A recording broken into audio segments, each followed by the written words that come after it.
Hello everyone, कैसे हैं आप लोग सभी। उम्मीद है आप लोग सभी बढ़िया होंगे।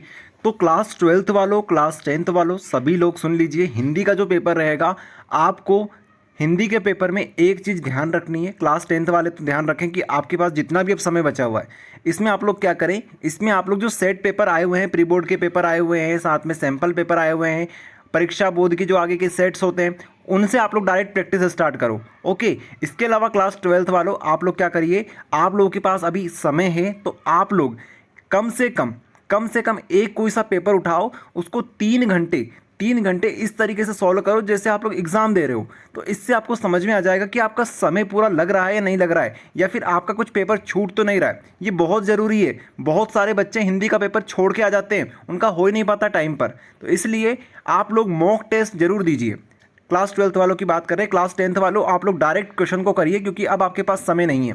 क्लास 12th वालों, आप लोग एक चीज़ ध्यान रखना, यहाँ पर ऐसे स्टूडेंट जो बिल्कुल तैयारी नहीं कर पाए हैं, उनके लिए एक बात आप सभी लोग सुन लीजिए।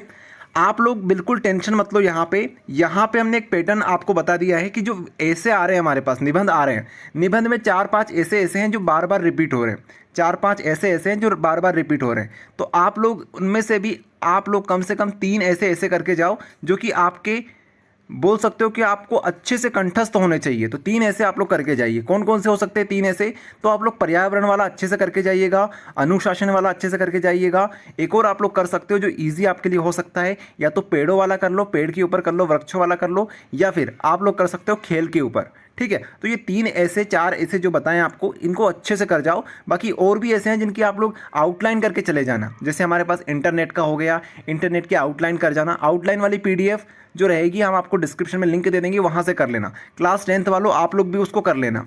इसके अलावा ऊपर जो 22वां क्वेश्चन आता है आपके पास, यहाँ पर आपको नीचे वाला जो प्रश्न होता है हमारे पास, ठीक है, जहाँ पर आपको अपनी छोटी बहन, बड़ी बहन, छोटे भाई, बड़े भाई, पिताजी को या फिर माताजी को, दोस्तों को लिखना होता है पत्र, तो ये वाला आप लोग करिएगा। ऊपर वाला जो होता है थोड़ा सा मुश्किल हो जाता है ऐसे बच्चों के लिए जिनको अब जिन्होंने अच्छे से हिंदी नहीं पढ़ी है। तो नीचे वाला जो प्रश्न रहेगा आपके लिए वो इजी होता है, तो आप लोग नीचे वाला अटेम्प्ट करना। ओके।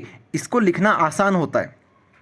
बाकी बात करें अगर हम लोग ऊपर की, तो 21वां प्रश्न जो रहेगा हमारे पास गद्यांश वाला आता है। तो गद्यांश में तो भैया ऐसा है कि आप लोग संदर्भ, प्रसंग, विशेष, साथ में व्याख्या लिखनी होती है। तो परीक्षा बोर्ड से 1 से लेके 2 ऐसे, सॉरी 1 से 2 गद्यांश जो रहेंगे उनकी प्रैक्टिस करके जाना आप लोग। ठीक है। इसी तरीके से यहाँ पे हमारे पास काव्यांश या फिर पद्यांश हम लोग बोले, तो यहाँ से भी आपको 3 से 4 पद्यांश की प्रैक्टिस करके जानी है। ओके। कोई से भी 3 से 4 पद्यांश करके जाना, ताकि आपको समझ में आ जाएगा किस तरीके से लिखना होता है। ये उनको बता रहे हैं जिनकी तैयारी हिंदी में नहीं हुई है। ठीक है, ये चीज़ रहेगी। बाकी आप लोग देख सकते हो 19वां जो प्रश्न रहेगा, वहाँ पर भी आपको गद्यांश और पद्यांश देखने को मिलेंगे। ओके। सो ये अपठित रहेंगे, तो इनकी ज़्यादा चिंता मत करना। यहाँ पे आप लोग सोचते हो कि हम लोग शीर्षक जो लिखेंगे बिल्कुल एक्यूरेट होना चाहिए। अगर थोड़ा बहुत भी ऊपर नीचे होता है तो चलता है। शीर्षक में वो लोग सिर्फ ये देखते हैं कि आपने अप्रोक्स सही लिखा है या नहीं लिखा है, क्योंकि शीर्षक जो होता है सभी लोग अलग अलग लिख के आएंगे।